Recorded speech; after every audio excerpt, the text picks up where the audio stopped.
Good evening and welcome to Johns Hopkins Medicine online seminar series. Today, Dr. Terrence McGee will be speaking about mastering your golf swing. Before we get started, we'd like to provide some user tips so that you are comfortable with the system. To submit a question, please click on the thought bubble icon located in the upper left-hand corner of your screen, just below the Johns Hopkins Medicine logo. A window will pop up and you need to enter your email address, type in your question, and press send. Alternatively, you can email us questions and feedback privately to hopkinsseminars@jhmi.edu. Please note the two S's in the email address. Your questions will not be seen by others watching this presentation. Also, your email address will not be shared with any third parties. We will do our very best to answer all the questions we receive within the hour. At the end of the webinar, we would greatly appreciate receiving your feedback and request that you complete our evaluation form. Please click on the link icon, it looks like a paperclip, in the upper left-hand corner to access this form. The evaluation form is very short and should only take a couple of minutes of your time. And now I would like to welcome Dr. Terrence McGee. Good evening, everybody. My name, as mentioned, is Terry McGee. I am a licensed physical therapist here at Johns Hopkins, and I am also the director of our Orthopaedic Physical Therapy Residency Program, as well as the director of our golf fitness program. So tonight I'll be speaking about ways that you can master your golf swing by improving your movement mechanics. Just a quick disclosure, I want everybody to know that I have no relevant financial relationships that will be discussed in this presentation. The names Titleist Performance Institute and K-Motion Interactive will be mentioned throughout. I am neither an employee of either one of those corporations, but I've met the qualifications necessary to carry the certifications that are noted. As I mentioned, I am a licensed physical therapist, and I want to make that distinction because I am not a golf professional, and I don't want to make that reference. What I'm trying to convey is that as a physical therapist with my specialized training through both physical therapy and through the Titleist Performance Institute and K-Motion Interactive, I'm able to improve deficient aspects of individuals' golf swings. Some concepts that we're going to discuss this evening in particular is how a physical therapist is uniquely positioned to assist the golfer in maximizing his or her golf swing, the concepts of mobility and stability, the importance of a golf fitness screen, the 12 major golf swing faults and the relationship or correlation to the golf fitness swing. I want to discuss swing style and swing efficiency and how swing efficiency is measured, and factors that lead to poor swing efficiency, and then lastly, the Johns Hopkins Golf Fitness Program. In regards to my training, I got my entry level degree from Sacred Heart University, but there's a couple things that I really wanted to highlight for everybody, and the first is that I'm a fellowship trained orthopedic manual physical therapist, and I received that training or finished it in 2010, and then 2011 I went through the Titleist Performance Institute, became a certified golf fitness instructor, and then went through their medical professional training in 2012. And I'm also both level 1 and level 2 trained to use the KVS, which is a biofeedback assistive device that we use with golfers. And it also enables me to measure swing efficiency. So what it means to be a fellow of the American Academy of Orthopedic Manual Physical Therapists, or AOMP, it's similar, the training is similar to the medical model. You have to go through the entry-level program, and then you go on to do residency and fellowship training with structured educational and didactic and clinical experiences. There's an extra 1,000 hours of training that is performed, and that's done over a minimum of 6 months to a maximum of 3 years. To give you an idea of how many physical therapists there are in the United States, there's just under 200,000, and less than 1,000 of those have met these requirements to be a fellow of AOMP. And as far as the state of Maryland goes, there's only 9. What it means to be a certified golf fitness or medical professional means that you've gone through a structured curriculum through the Titleist Performance Institute. and that curriculum focuses on golf fitness, health, and swing biomechanics. And the idea is that a TPI certified individual demonstrates professionalism and has met the standards to work with golfers of all skill levels. And the medical training is specific for looking at golf-specific injuries and the swing mechanics that might induce those injuries. K-Vest, as I mentioned, is a biofeedback tool that we use with our golfers, and it's able to effectively analyze and communicate swing efficiency using Titleist Performance Institute kinematic sequence graph. I can evaluate the pelvis and upper body in 3 dimensions and then customize a biofeedback program to help and assist with golf fitness and also other medical applications. When we talk about mobility versus stability, it's the concept of the musculoskeletal system's ability to stabilize one segment or extremity to provide movement throughout the rest of the body. When we look at the golf swing in particular, there are certain segments or joints that have to provide that mobility stability concept for us. When you look at this golfer in particular, the ankle has to be mobile. The knee needs to be stable. The hip has to be mobile. The lumbar spine needs to be stable. That's your lower back. The thoracic spine or middle of your back has to be able to move. It has to be mobile. The shoulder blade or scapula has to be stable, whereas the shoulder joint itself needs mobility. Your elbow needs stability, and then the wrist mobility. Not listed on there would be the cervical spine or the neck, which also needs stability. Mobility is a combination of normal joint range of motion and muscle flexibility. You need this to ensure proper mechanics to prevent injury. And the most important thing with the mobility aspect is that it allows for the generation of elastic energy between muscles. This is where we get our X factor stretch. This is how golfers develop power. Stability is the ability of that system or our bodies to remain unchanged or aligned in the presence of changes or outside forces. This is created by combining balance, strength, and muscular endurance. So what happens if we lose this mobility stability concept in any one of our extremities or joints? Well, limitations in mobility can predict instability, and this will facilitate a loss of posture. A loss of posture leads to efficiency breakdowns, and that's where we lose power and we lose accuracy. The number one thing that most of my golfers come to me asking is, how can I hit it farther and how can I keep it in the fairway? So the first thing we do with golfers when they come through our program is we perform a golf fitness screen, and this is an example of the one that we use. And the reason why we do this is because we want to kind of isolate the cracks in the foundation of their game or their golf swing, and that will further facilitate testing of function and skill. And I can correlate this to their body's biomechanics and then allow for more regional specific evaluation or screening.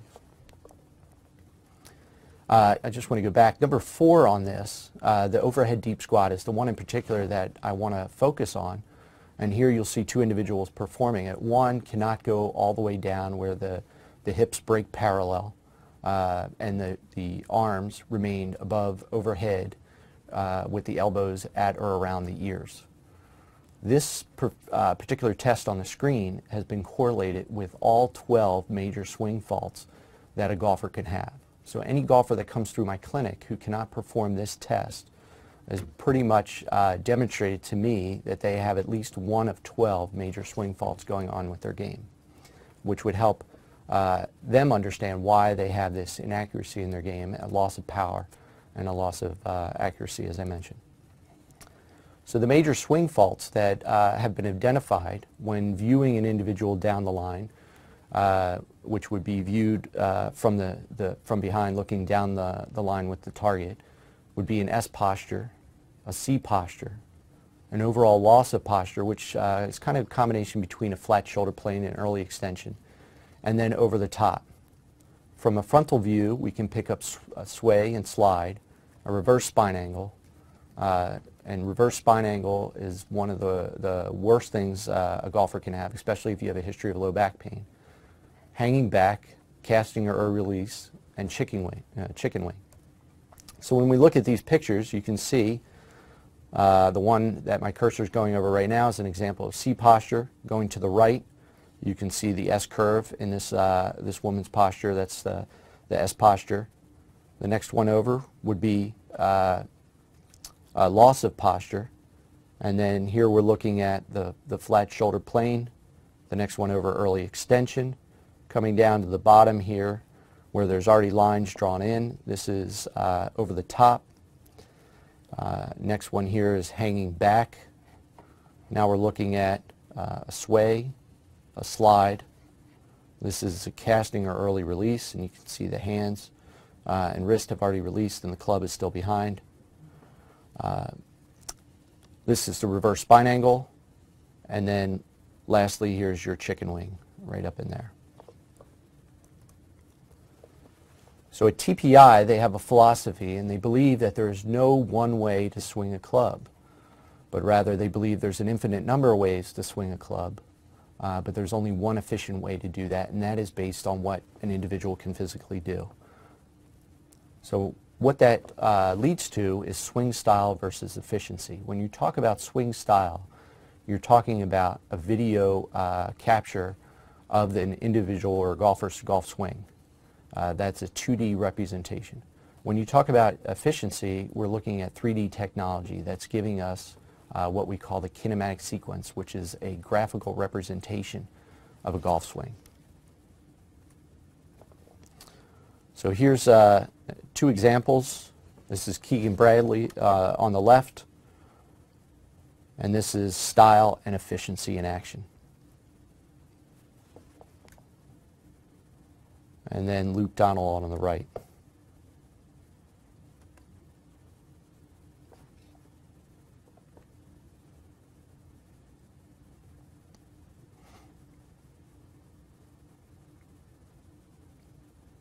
So good style and an efficient sequence, which I'll talk about in a second. Now, two more examples. This is the Happy Gilmore done by Padraig Harrington. Although style is diminished, it's still a very efficient golf swing. And then a more recognized one, this is Jim Furyk.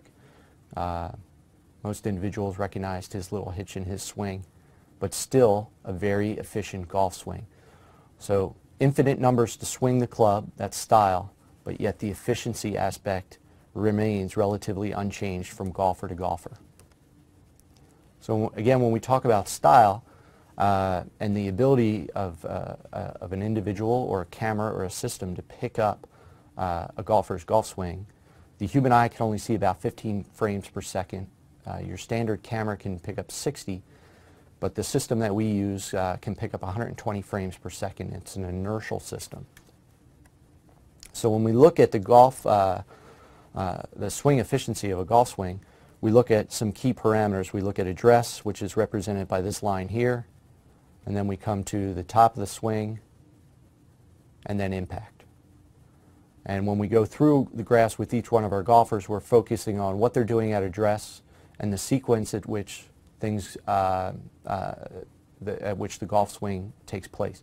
And what we're looking for is the club to take away first, then the thorax, and then the red line representing the pelvis should trail last. But then when they come through at the top of the swing, it's going to reverse. We want to see the pelvis cross first, followed by the thorax, followed by the club. And we want to see a decent amount of separation, which is hard to pick up with this graph on this particular slide. But that separation between the pelvis and the thorax is what's going to give you your X factor stretch, and that's how you generate your power. As we come through, we start looking at the peaks of these curves. Again, pelvis, thorax, and then club. And we want to see where they're originating at the peaks, and typically when we want to see it in the middle between the backswing and impact of each one, and we want to also check to see how they're tailing off at the end, and they should be a nice uniform curve. This is an example of an inefficient golf swing. You can see at address there's a lot of movement. The pelvis actually goes away before the thorax, and then it eventually catches up, and then when we get to here, right before the top of the backswing, we see nice separation between the two, so there's a lot of potential for this individual to hit it long and far. But then they lose it. And looking at this pelvic curve right here, they generate this nice stretch, but then it just tails off at the end, so they lose that power on their golf swing. But as far as the sequence goes, they're inefficient here, they're able to recapture it here, and they're crossing in the right order. And then again, they finish in the correct order as well, with pelvis tapering off first, followed by thorax, followed by the club at impact. So why is swing efficiency important? So as I stated, it's referred to as a kinematic sequence, and the biggest thing is it's a critical factor of the golfer's ability to consistently create distance and accuracy. Again, it predicts power and accuracy. And this science of power and accuracy is broken down into transition, sequence, timing, and speed. So when we talk about the transition, we're talking about takeaway as well as the change from your backswing to your downswing. The sequence is going to be the predictor of power and accuracy. So if your swing is inefficient, that's where you're losing those concepts. Timing is in respect to the impact line. So we want to see where those peak speeds are. And then the speed is not clubhead speed. That's an important distinction to me. I'm not getting clubhead speed when I'm reading these graphs, but I'm getting rather rotational velocity of what's happening at the pelvis, the thorax. Some causes of efficiency breakdown, there's three major ones. Poor swing mechanics. For those of you out there who aren't basketball fans, this is Charles Barkley, and this is probably one of the poorest swings you'll ever see. And that's actually his golf swing. Poor nutrition and no regular customized exercise program are major contributors to inefficiency. And then improperly fitted golf clubs. Although I think most of us would like to play with a club like that. So how does that translate? Well, in my clinic what we see, and the statistics show as well through the Titleist Performance Institute, that the #1 injury that golfers sustain is low back pain, followed by left elbow pain, left shoulder pain, left wrist pain, left ankle pain, right hip pain, and then left hip pain. So how can the Johns Hopkins Golf Fitness Program help you? Well, what we'd like to do is we evaluate and treat golf-related injuries. We perform a thorough golf fitness screen on everyone. We determine your swing efficiency. And then from there, we can go on to correct those mobility, stability issues. We can use our biofeedback to improve your swing efficiency. And then lastly, we're going to provide you with a customized home exercise program. So to answer the overall question of this presentation is how to improve your movement mechanics, it's key to understand is that you can have a great sequence and be a poor ball striker, or be a great ball striker with a poor sequence. The latter is the type of patient or client that I can work with. If you have a great sequence but are a poor ball striker, you need to work with a golf professional, and they're going to teach you the game. But if you are a great ball striker with a poor sequence, I can further analyze what's going on at every joint, whether it's a muscle length issue, a muscle tension issue, or a joint biomechanic issue, and then help you improve and master your kinematic sequence. But the only way to know what your swing efficiency is to have it assessed.